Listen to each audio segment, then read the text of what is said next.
먼저 오늘 말씀 민수기 말씀 개관을 잠깐 해드리고 오늘 말씀 전하겠습니다. 민수기 말씀은 히브리어를 헬라어로 번역한 성경 70인역이라고 하거든요. 왜 70인역이냐면 72명이 했어요. 그래서 70명이라고 하고, 그래서 그 70인들이 모여서 구약 성경이 히브리어로 기록됐잖아요. 그래서 당시의 주된 언어는 헬라어였거든요. 그리스어. 그래서 헬라어로 구약 성경을 번역한 성경을 70인역이라고 합니다. 그때 민수기의 제목을 뭘로 정했냐면 숫자들, 아리스모이라고 하는 헬라어인데요. 아리스모이라고 부릅니다. 영어로 하면 numbers예요. 이렇게 제목을 잡았던 이유는 민수기의 내용을 보니까 1차 인구조사, 2차 인구조사를 중심으로 성경이 사람 세는 것이 중요하구나 라고 파악을 했던 거죠.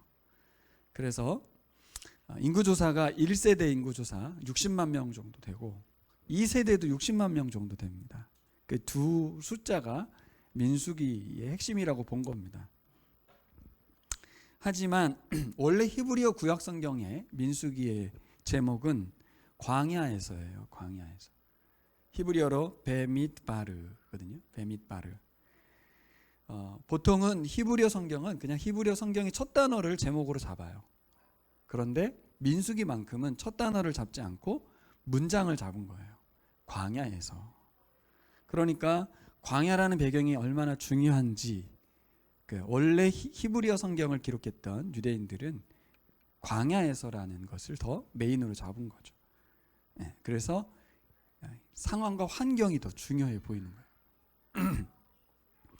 그래서 민수기는 장소가 참 중요한데요. 율법을 수여했던 산이 시내산입니다. 시내산. 시내산에서 율법을 받았고 그런 다음에 모압 평지로 이동을 해서 모압 평지에서 이제 가나안 땅을 들어가면 되는 거거든요. 근데 그렇게 들어가는데 한 12일 정도면 들어갔다고 해요. 얼마 안 걸린 거죠. 그 12일이라는 것도 출애굽한 거기서부터 시작해서 12일. 근데 하나님은 출애굽기 민수기의 내용을 보면 출애굽한 이후에 시내산에서 머물거든요. 그 머문 이야기가 굉장히 긴데 그게 출애굽기인데 시간상으로는 2년 1개월 정도의 시간을 다뤄요. 출애굽부터 시작해서. 그러니까 얼마 안 걸린 이야기를 출애굽기 40장에 다 기록하고 있는 거죠. 그리고 민수기는 38년을 다룹니다. 미안해요. 계속.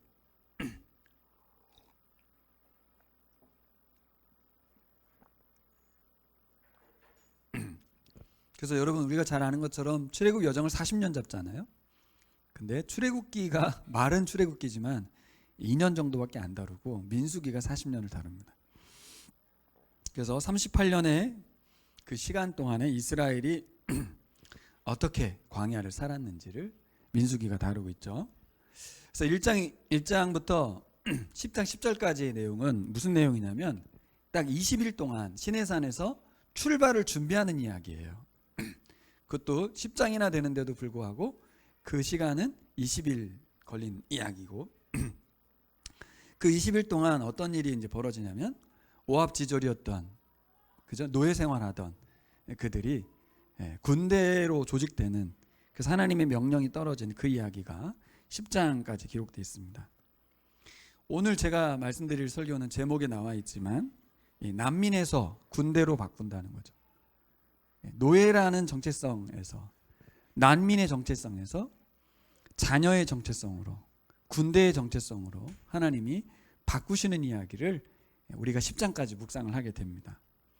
그러니까 이제 16일까지 우리가 묵상을 한다면 아마 그 부분까지 다룰 것 같아요. 출발 직전까지 다루는 거죠. 민수기는 이제 장소가 중요하다고 했잖아요. 시내산이 중요하고 그 다음에 모압 평지가 중요합니다. 모압 평지에서 이제 요단강을 건너면 이제 가나안 땅 되는 거예요. 그런데 모압 평지까지 가는 과정에서 어디에 도착하냐면 가데스라고 하는 장소에 도착합니다. 이스라엘 역사에서 정말 중요한 장소. 기억하시면 좋은. 왜냐하면 설교 때 자주 나올 거기 때문에 가데스 바네아라고 하는 이 가데스. 가데스가 어떤 곳이에요?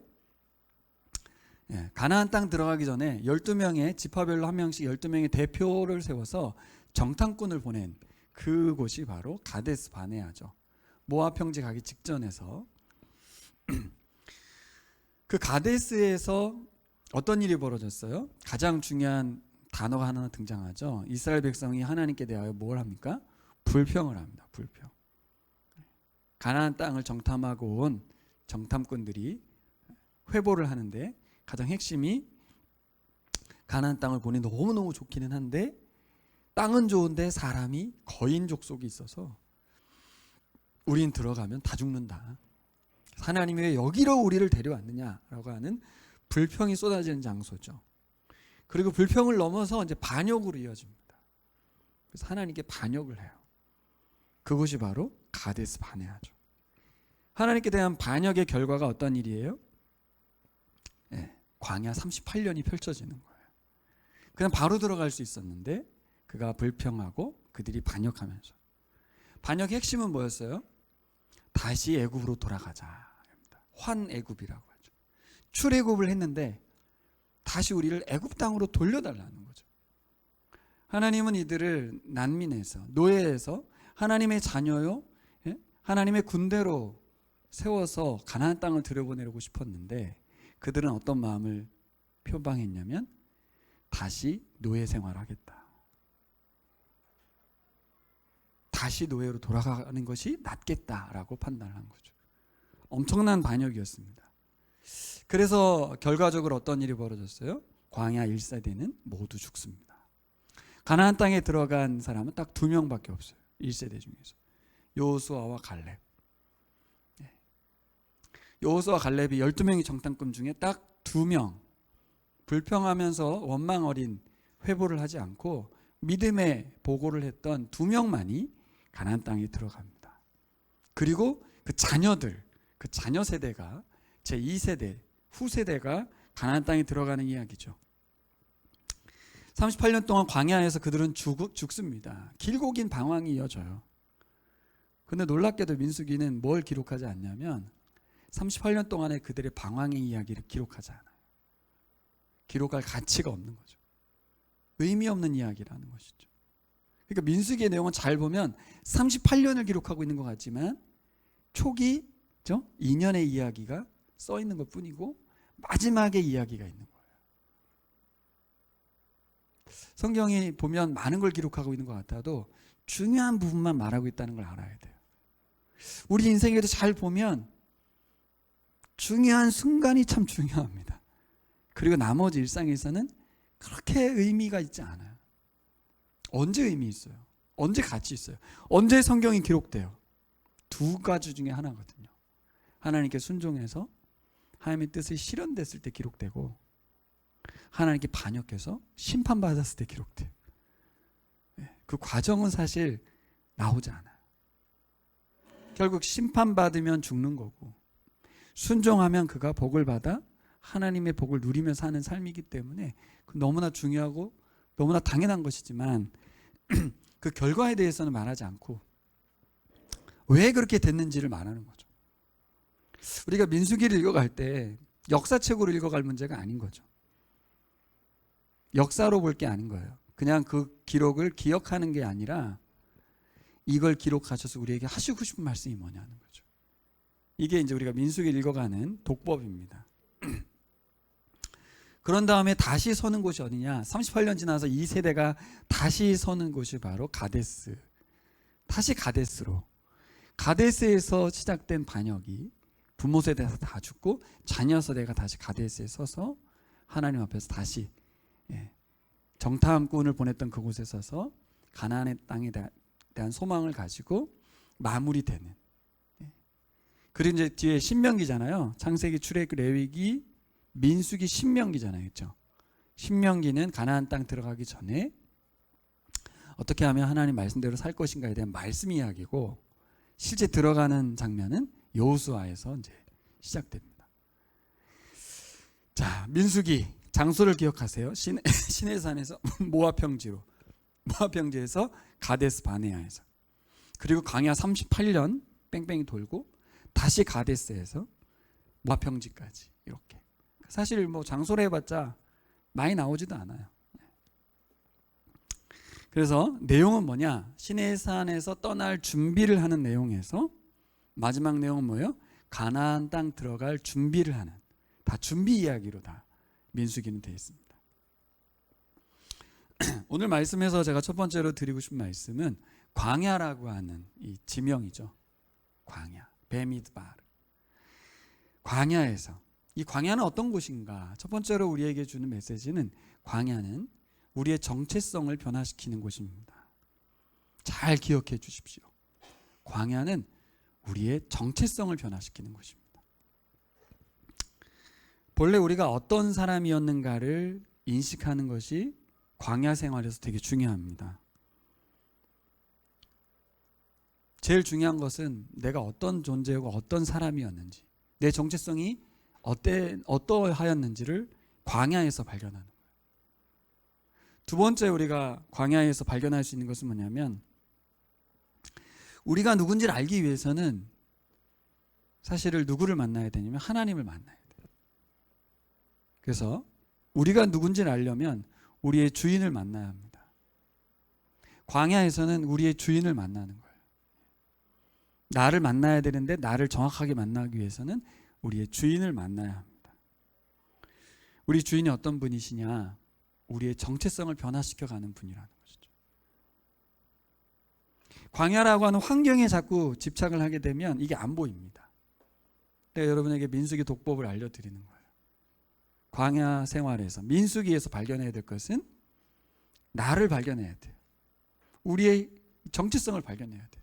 근데 우리의 정체성을 정확하게 보려면 우리의 주인이신 하나님을 만나야 돼요. 그분에 의해서 우리의 정체성이 바뀌거든요. 그래서 우리는 그리스도인이 되었잖아요. 우리의 주인 되신 하나님에 의해서.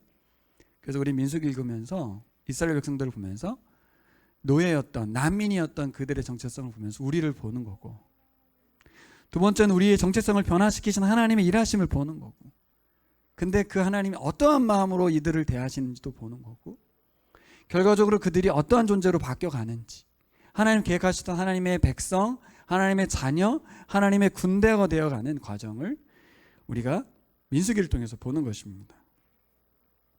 자, 난민에 대해서 한번 생각해 보겠습니다. 여러분, 난민이 누군지 아시나요? 잘 몰랐어요, 저는. 이주민 선교 훈련 받으면서 난민에 대해서 알았어요. 난민은 피난민이 아닙니다. 난민인데 피난민이잖아요, 그렇죠?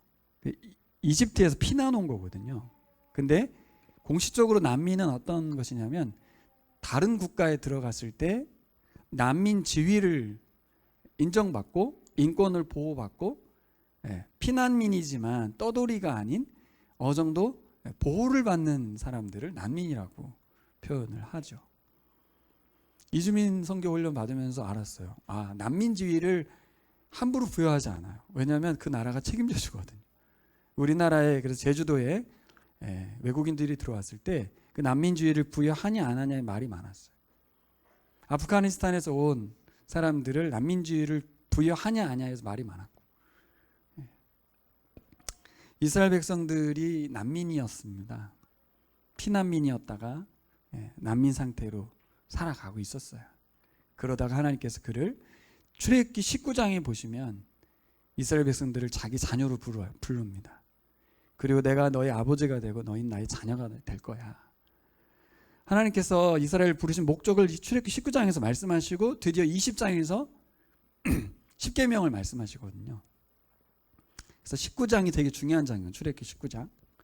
구약 성경이 분기점이 되는 장이에요.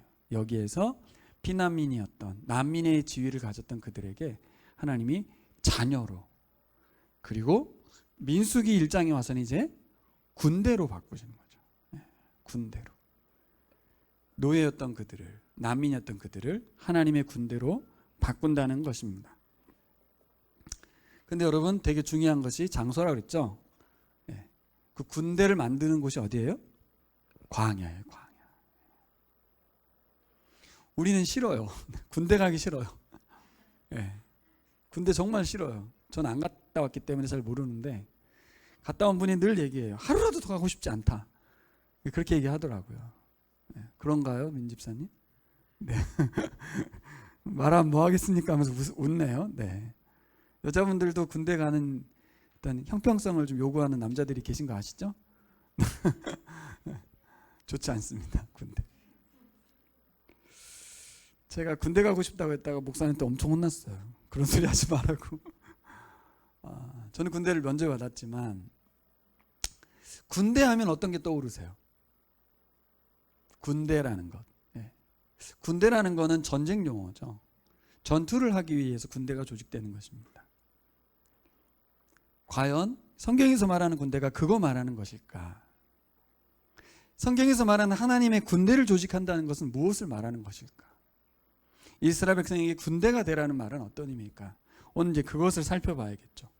하나님은 왜 이스라엘 백성을 군대로 조직을 할까? 우리가 생각하고 있는 그 군대가 뭐가 다를까?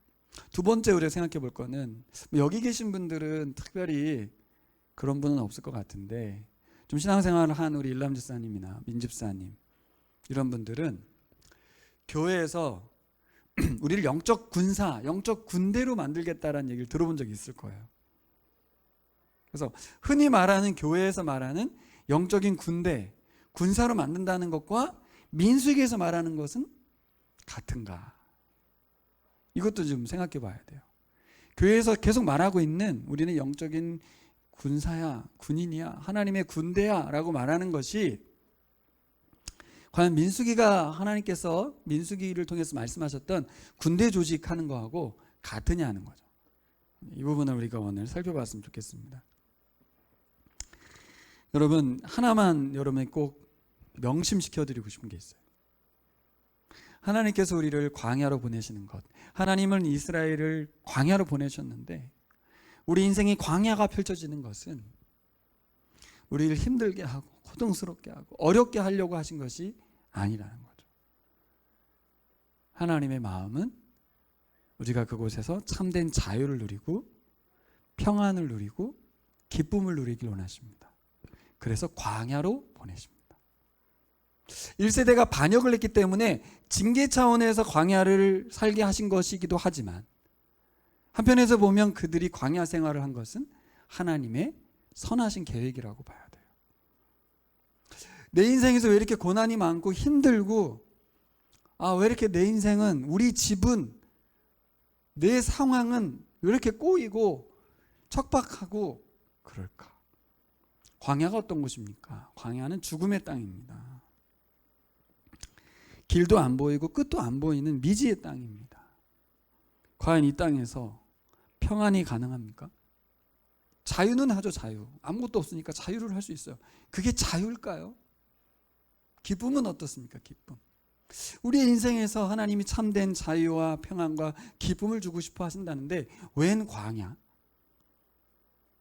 우리가 생각할 때 이 자유와 평안과 기쁨은 광야가 아닌 에덴에서 일어나는 것이고 또 그들이 도착지인 어디? 가나안에서 일어난다고 생각하잖아요. 그렇지 않습니까? 동의가 되시나요? 광야에서 하나님이 자유와 평안과 기쁨을 주고 싶어 하신다. 우리의 마음은 어때요?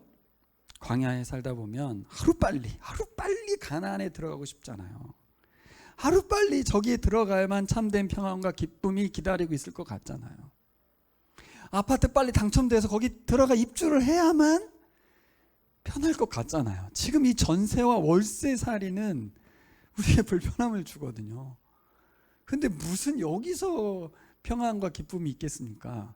아파트를 장만하고 대출 다 갚고 내 집을 소유해야 가나안에 들어가야 드디어 그렇죠? 내 집을 장만해야 참된 평안과 기쁨이 있을 거라고 생각하지 않냐고요. 그래서 이스라엘 백성들이 가데스 바네아에서 반역한 거거든요. 여기서 사느니 애굽에 있을 때는 진짜 환경도 좋았고 주인들이 좀 우리를 괴롭히긴 했어도 먹고 마시고 배부르고 너무 좋았다. 도대체 이게 뭐냐? 가나안 땅 들어가면 우린 거기서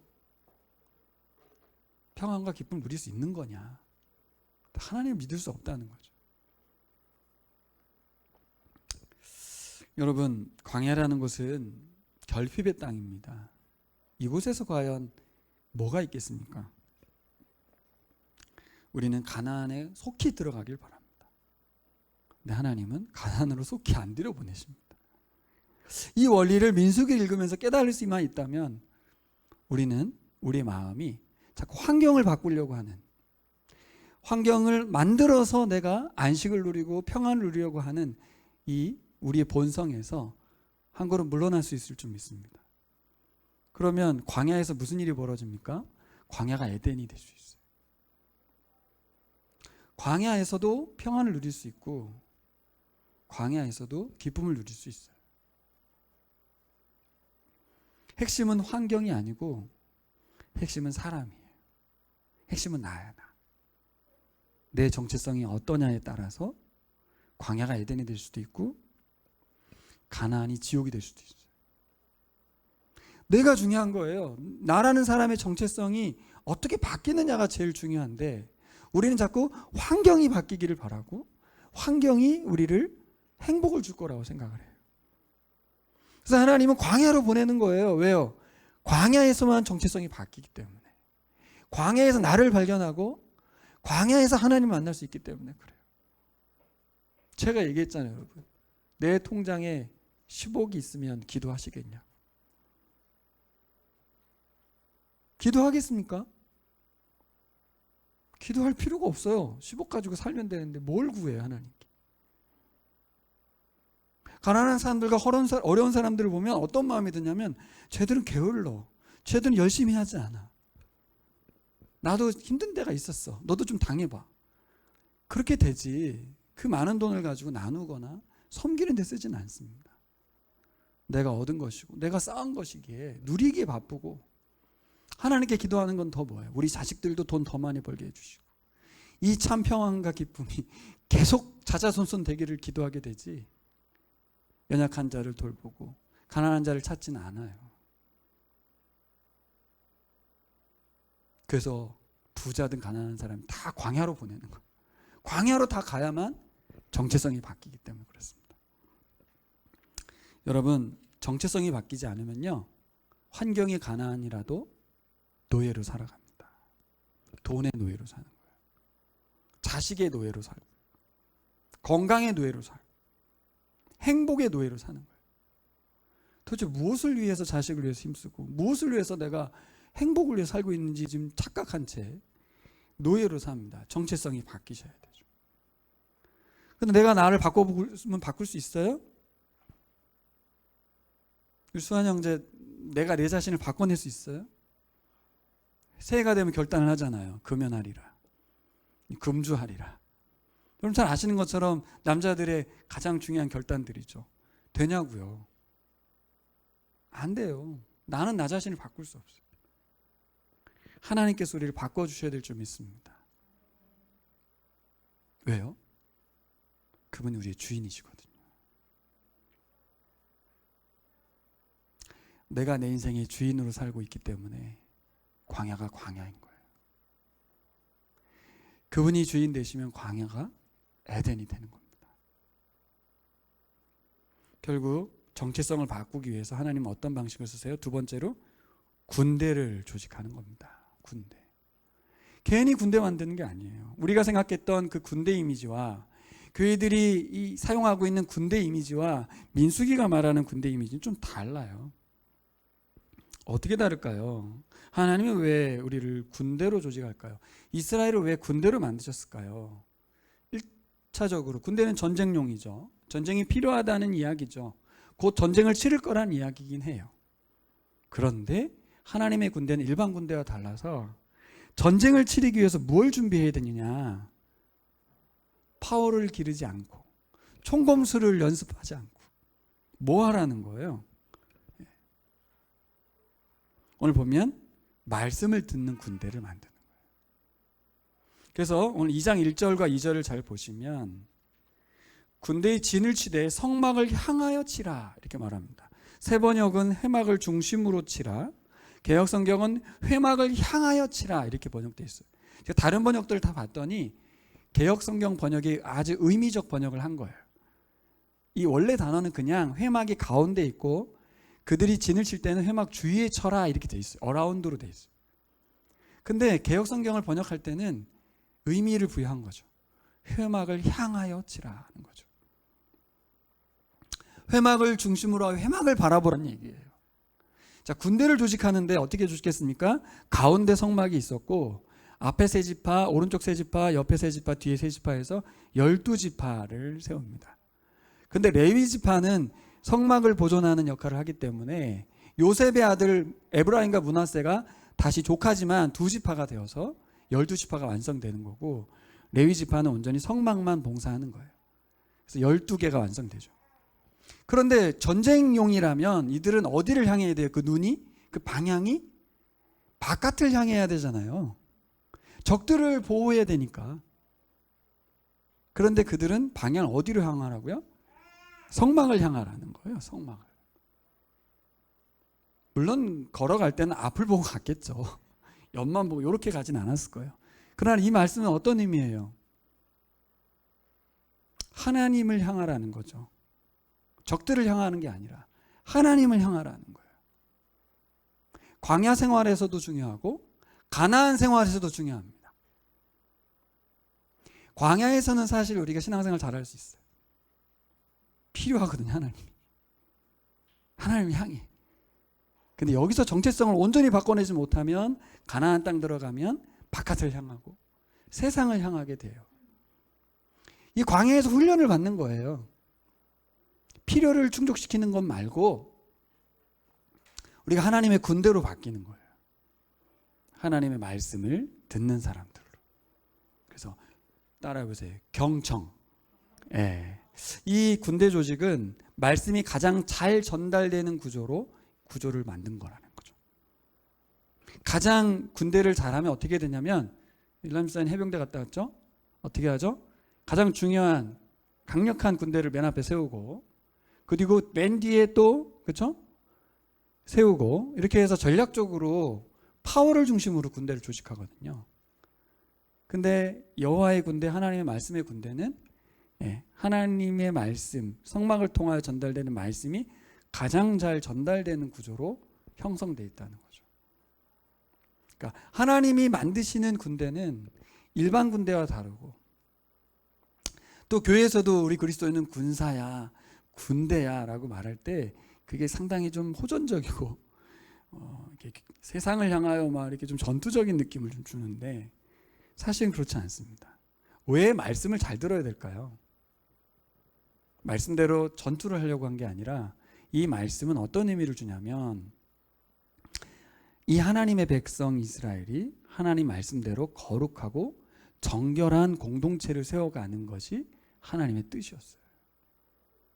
세상과 싸우는 게 아니고 그들을 무찔러내는 게 중요한 게 아니라 누구와의 싸움이었냐면 우리들과의 싸움이었어요.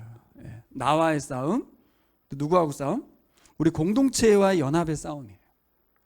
이 군대는 독특해서 말씀대로 살아내는 것에 대한 싸움이었어요. 그래서 여러분 첫 번째 전쟁 때 기억하십니까? 여호수아에서에서 첫 번째 전쟁이 어떻게 됐어요? 여보미 기억하나? 첫 번째 전쟁. 가나안 땅에 요단강을 건너가서 처음 만난 성이 어떤 성이에요? 여리고 성이잖아요. 여리고 성. 여리고 성에 가서 하나님께서 군대에게 뭘 요구하셨어요? 아무 소리 하지 말고 법궤를 앞에 세우고 성을 한 바퀴 돌아라. 다음 날도 한 바퀴 돌아라. 다음 날도 한 바퀴 돌아라. 근데 아무 말도 하지 말아라. 입 닫고 조용히 군대가 그냥 성을 한 바퀴 도는 게 하나님의 명령이었어요. 그렇게 6일 동안 돌고 7일째 되는 날은 7번 돌았어요. 그게 명령이었어요. 여러분이 군대라면 그 명령에 순종하겠습니까? 장관들이 회의를 해서 야 이건 아닌 것 같아.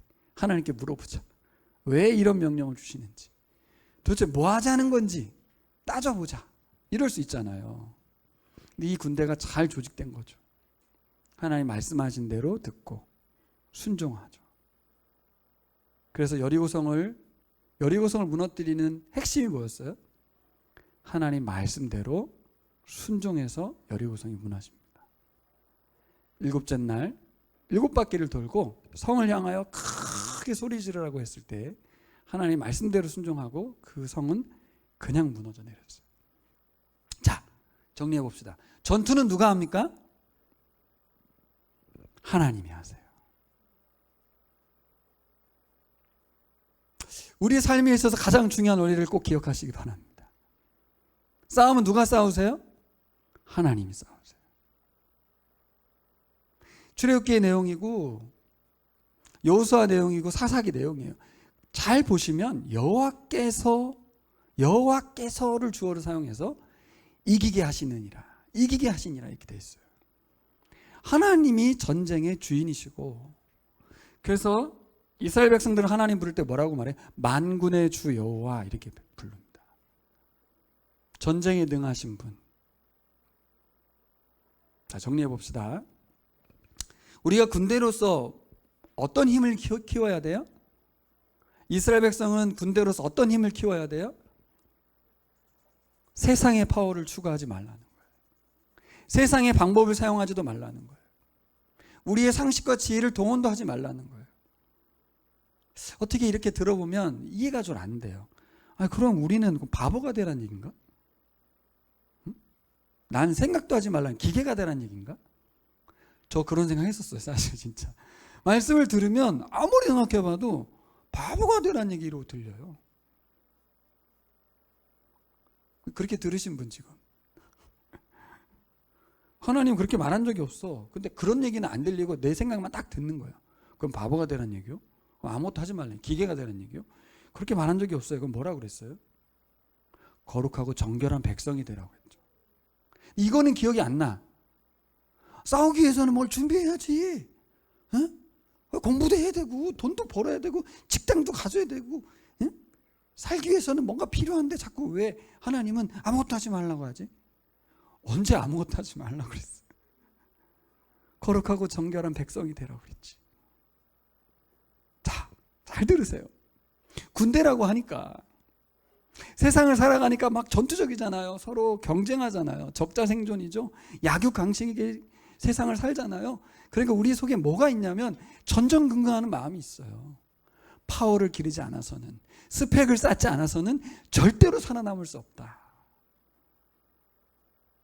근데 여러분, 광야 생활에서 대학 졸업장이 무슨 소용이랍니까? 광야 생활에서 무슨 능력을 가지고 뭐 하겠어요? 땅 파면 뭐 나와요? 예? 씨를 뿌릴 수나 있어요? 광야에서. 그 생활을 40년을 하면서 그들은 깨닫습니다. 내 힘으로 땅 판다고 뭐 나오는 게 아니고 하나님을 바라보니 하늘에서 만나가 내리더라. 하루하루 내렸어요. 하루하루. 제가 제일 감동 먹은 장면은 어떤 장면이냐면, 하나님께 반역하고 하나님께 원망하고 불평한 그날에도 만나는 내렸다는 거예요. 가끔 우리 이창성 성도님 아이들 밥 굶긴 적 있나요? 열받아서? 없나요? 네. 부모 심정이죠. 하나님도 밥을 굶기지 않더라고. 내가 부모님은 너 먹지 마. 자격도 없어 이 자식아. 네가 무슨 군대라고. 쫄쫄 굶어 이 자식아. 그래서 한 일주일 정도 만나를 안 내려줄 수도 있었을 텐데 내려주시더라고. 빨리 깨달으셔야 돼요, 여러분. 하나님은 신이 아니시고 저 멀리 계신 창조주만이 아니고 우리 아버지 되시는 줄 믿습니다. 우리가 엄청난 반역을 저질러서 내가 죽을 수밖에 없는 죄를 저질렀어도 우리 자녀에 대한 걱정이 심해서 우리 자녀 어떻게 해도 하나님이 그들을 심판할 수밖에 없었지만 자녀 세대만큼은 다 가나안 땅 들여보내시고 다 먹이시고 다 입히셨어요. 자꾸 걱정하지 마세요. 대학 못 갈까? 취직 못 할까? 먹고나 살까? 민수기는 괜히 읽는 성경이 아닙니다, 여러분. 그래서 우리에게 필요한 게 뭐예요? 광야에서 우리에게 필요한 게 뭐예요? 믿음이 필요한 거예요. 따라해볼까요? 믿음. 네, 믿음이 필요합니다. 믿음이 없어서 1세대가 죽은 거예요. 우리 자녀가 믿음이 없으면 죽습니다. 세상에서 노예로 사는 거예요. 그게 죽은 거죠. 참 자유와 평안과 기쁨을 맛보고 살아요. 그거는 사는 거예요, 그게? 아니죠. 누가 봐도 쟤는 노예처럼 살고 있는데 자기는 노예가 아니래. 여러분 보일 거예요. 이제 영적으로 눈이 띄어지면 저분은 돈도 많고 자식도 잘 되고 그런데 본데 노예 같으시네. 뭔가 매여 있네. 도대체 뭘 살고 있는지.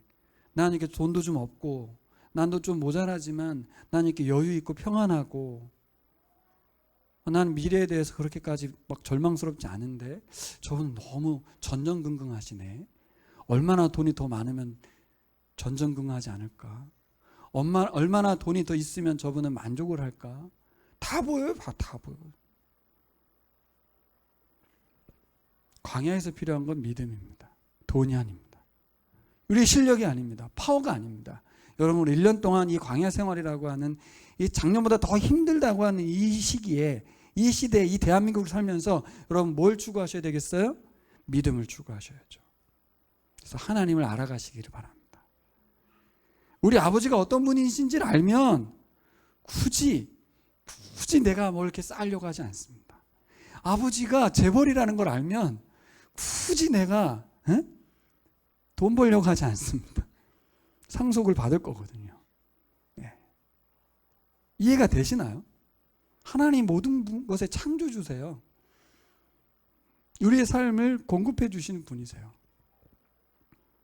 근데 우리가 아직 많은 돈을 가지면 망나니가 될 수 있기 때문에 안 주시는 거예요. 우리의 정체성이 하나님의 사람으로 반드시 서야만, 하나님 뜻대로 사용할 수 있는 사람이 되어야만 돈을 주시겠죠. 우리에게 돈을 주시면 망하는 거예요. 그 순간 하나님하고 완전 멀어지는 거예요. 그렇게 해서 부모님이 돈 줄 수는 없죠. 자식을 망치는 데 돈을 주겠습니까? 그럴 일은 없죠. 여러분, 광야는 우리의 이성대로 되는 곳이 아닙니다. 우리의 경험대로 되지 않습니다. 우리의 계산대로 되지 않습니다. 명심하시기 바랍니다. 그래서 우리에게 필요한 게 하나님을 향한 기대, 소망, 믿음입니다. 여러분, 광야 생활에서 이스라엘이 얻었던 게 딱 두 가지, 기억할 수 있는 두 가지가 있었어요. 하나는 하나님의 은혜고 하나님의 심판이에요. 우리가 이 민수기를 읽으면서 두 가지를 기억했으면 좋겠어요. 이스라엘 백성 하나님의 엄청난 은혜 가운데서 광야 생활을 했구나. 옛날 이야기, 남의 나라 이야기로 보지 말고 사실 우리의 삶을 돌아보세요. 제가 오래 살진 않았는데 저의 48년의 삶을 돌아볼 때도 엄청난 은혜였습니다. 원더풀이에요. 진짜예요. 여러분은 아니신가요? 잘 돌아보면 엄청난 은혜였어요. 근데 이스라엘 백성들이 그거를 놓치고 어떻게 됐어요? 하나님의 그 출애굽, 홍해 바다를 건넘, 이거 말할 수 없는 거 아니에요, 진짜? 그들이 무슨 피 한 방울 흘리지 않고 한 명도 안 죽고 노예에서 자유자로 꺼내 주셨잖아요. 그렇죠? 그렇죠? 10가지 재앙을 통해서. 그리고 홍해 앞에서 다 수장될 수밖에 없는 그들을 마른 땅을 통과해서 건너게 하셨잖아요. 그리고 만나를 주셨죠. 바로 광야에서 먹을 거 없으니까 계속해서 그들을 보호하고 살피시고, 또 낮에는 구름 기둥으로, 밤에는 불 기둥으로, 그 광야 추위가 심각한데도 불구하고 그들이 살아갈 수 있는 환경을 계속해서 제공해 주셨잖아요. 우리 인생은 안 그렇습니까? 여러분의 인생은 어떻습니까? 그 하나님의 은혜를 기억하시기 바랍니다.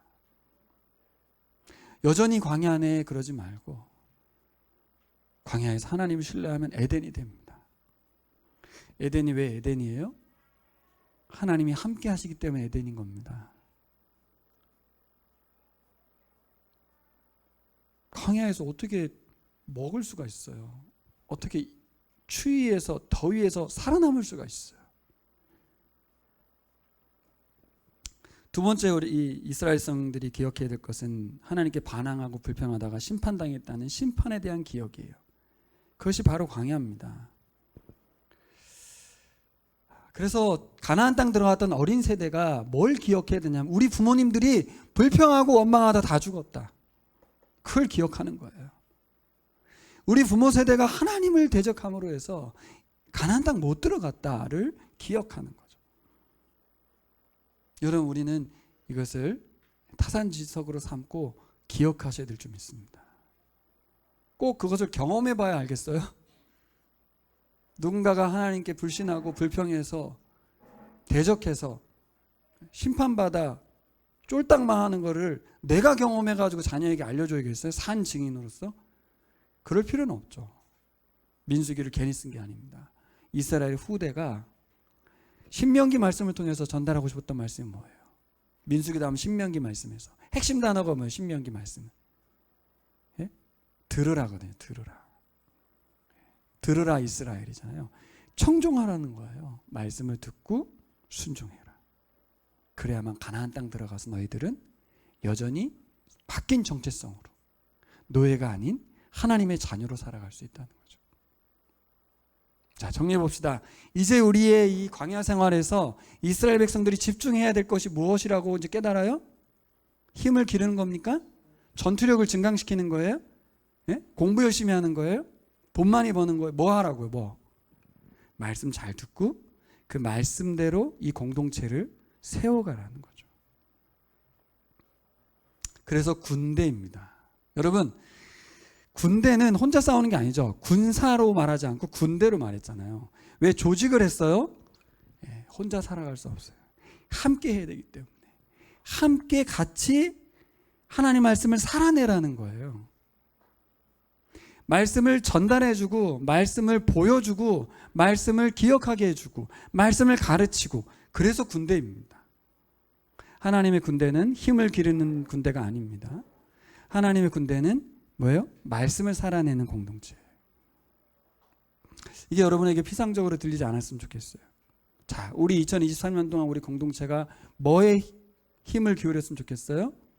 각자 열심히 돈 많이 벌어서 헌금하는 공동체가 아니고, 열심히 공부해가지고 스펙을 높이는 공동체가 아니고, 사회적 지위를 높이는 공동체가 아니고, 하나님 말씀을 잘 듣고 나누고 서로 하나님 말씀을 잘 살아내려고 발버둥 치며 서로 격려하고 위로하고 지지해주면서 이 공동체가 하나님 말씀이 실현되는 공동체를 만들라는 거죠. 그럼 여기가 에덴이 되는 것입니다. 세상은 광야인데 나무 아래 모이면 에덴을 살 수 있습니다. 누구 때문에? 하나님, 우리의 주인 되신 하나님 때문에. 할렐루야. 네, 우리에게 오늘 주신 말씀을 기억하고 함께 기도하겠습니다. 다 같이 일어나셔서 여러분에게 들려진 말씀들을 놓고 한번 기도하시죠. 여러분의 생각이 바뀐 것이 있다면 그 바뀐 생각을 주님 수용하고 잘 따르게 해주십시오.